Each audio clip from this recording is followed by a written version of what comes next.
Okay, I want to show you today for this intermediate lesson, week 3, a few tricks that we can do with factoring, and then how they can be applied to problems that you'll run into. Okay, most of these should be review for you if you've taken Algebra 1, and especially if you've done a little bit more than Algebra 1. And the first one is dealing with what's called the sum of squares. Now, some of you might be saying, wait a second, there's no way to easily factor sum of squares. And that's true. Sum of squares is x squared plus y squared. We don't have an easy way to do this. This does not equal x plus y squared. Okay? That is not the same thing. X plus y squared, when you multiply it out, is x squared plus 2xy plus y squared. But at times, you might need to understand the relationship these two have to each other. And you might need to be able to know that we can write x squared plus y squared as, well, add the 2xy required to factor it, and then subtract that 2xy away because we want to not change our x squared plus y squared. So it's always okay to add something and then subtract something. We're going to deal with that a little bit later about how that can help us. Okay, so now this factors to x plus y squared, and then you just have to subtract the 2xy. So even though that is not a true factorization in the sense that factoring means multiplication, it is something that you should know how to do because sometimes that can really help you solve a problem. Okay, difference of squares is one you should know. If you got x squared minus y squared is always going to equal x minus y times x plus y. There are lots of situations where this is a super useful tool when solving algebra problems, so you need to understand it. What happens is when you multiply this back out, the middle term, the xy term, disappears and you end up with x squared minus y squared. It's always the case if you write something that way that it's always going to disappear. Okay, so that's one we use a lot. Okay, the next one, these two you may or may not have seen before, the sum of cubes, x cubed plus y cubed. It doesn't really look like it's factorable, but it turns out to be, and it's always going to be x plus y times x squared minus xy plus y squared. If you don't know that yet, then you need to memorize it. It's very easy to remember. If this is a sum, then it's always going to be times x plus y. And then inside here, it's always going to be the first term squared minus, and that's the key to remember where the minus goes, the product of the two numbers, and then plus the last term squared. Okay, so for instance, if I had factor x cubed plus 27, well, the cube root of x is x cubed is x. Cube root of 27 is 3. So once you know that it's x plus 3, first term squared minus the product of the two terms plus the second term squared. If you were to go through and multiply that out, which I'll leave for you to do, you'll see that you get x cubed plus 27. You get some nice cancellation that happens. Similarly, difference of cubes can be factored very easily. X cubed minus y cubed equals, well, you're going to have x minus 3 times, it's the exact same thing we just did, not x minus 3, x minus y, sorry. Exact same thing we just did, except now the minus goes here, and then this is all positive in this second term.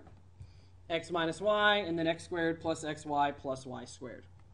So it turns out to be a very simple type of factorization. You just have to go through and memorize. These are very important to have both of these memorized. They come up quite often on many competitions. Okay, let's do an example of how we can use this. What are the sum of the prime factors of 2 to the 16th minus 1? Well, you could, if you had a calculator, go through and maybe do this by finding what 2 to the 16th equals. It equals 65,536, and then subtract 1 from it, and then go through and try to find factors. However, that seems like a pretty tedious task, especially if you don't have a calculator. What we can do instead is notice that both of these are perfect squares. So we can write 2 to the 16th minus 1 as 2 to the 8th minus 1 times 2 to the 8th plus 1. The square root of 2 to the 16th is 2 to the 8th, so we can use the difference of two squares here. 2 to the 8th times 2 to the 8th is 2 to the 16th, and so you're good to go. And then you can notice that this is difference of two squares for the same reason. So you get 2 to the 4th minus 1 times 2 to the 4th plus 1. We don't know what to do with this. It's not a cube, and so we can't use sum of two cubes. We don't want to use that sum of squares because that's not necessarily going to help us right now. Instead, we want to just keep factoring. Again, we can factor this one again. 2 squared minus 1 times 2 squared plus 1.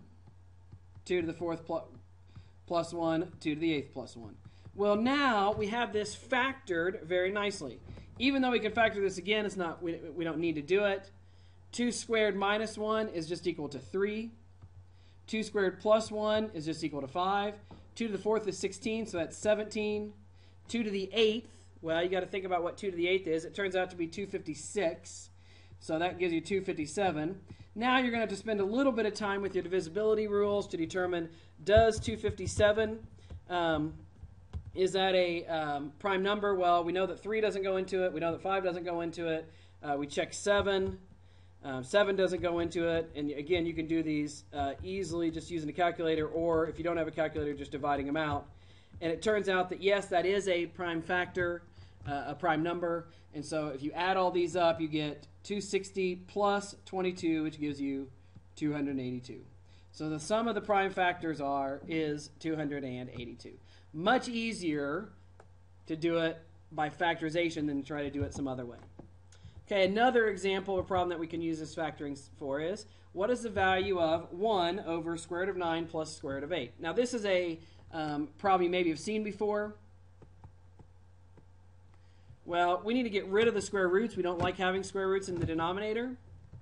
So what we're going to do is we're going to multiply by the difference of squares, because if we can find the difference of squares, then we can multiply both these. So what we do is we multiply the bottom by square root of 9 minus square root of 8. So we use that difference of squares again. But when a fraction, whatever you multiply the bottom by, you have to multiply the top by. So your top becomes square root of 9 minus square root of 8. The bottom, well, square root of 9 times square root of 9 is just 9. So it's square root of 9 squared minus square root of 8 squared. Well, that just gives you 9 minus 8. Well, that equals 1, so your answer is square root of 9 minus square root of 8. So the solution to this problem is square root of 9 minus square root of 8. A very nice factorization, and we know both of those. Square root of 9 is 3, square root of 8 is 2 root 2, and so you can finally write it out after simplifying as 3 minus 2 root 2. It's a very nice way to simplify a complex problem with square roots, which is to use difference of squares. We will, in the next video, we'll do some more examples, and we'll learn one more factoring technique.